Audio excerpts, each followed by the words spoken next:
সাথে উপস্থিত আমাদের সবার প্রিয়, আমাদের যুব থেকে এখন মাদারে উত্তীর্ণ হওয়া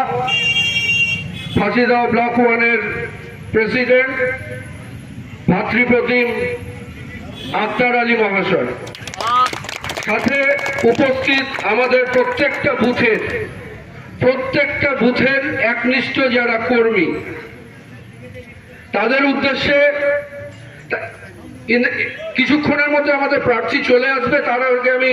একটু শর্টেই বলছি, কারণ আমাদের বিভিন্ন বক্তা, আমাদের যারা গাইড, আমাদের গাইডেন্স, কাজল কাকু থেকে শুরু করে আইনুল মামা, বসির কাকু থেকে শুরু করে সবাই। তার আগে আমি অনুরোধ করব যে 26 তারিখে যেই আমাদের ভোটটা রয়েছে, যে আপনারা সবাই জানেন লোকসভা ভোট আমাদের কাছে কিন্তু অনেক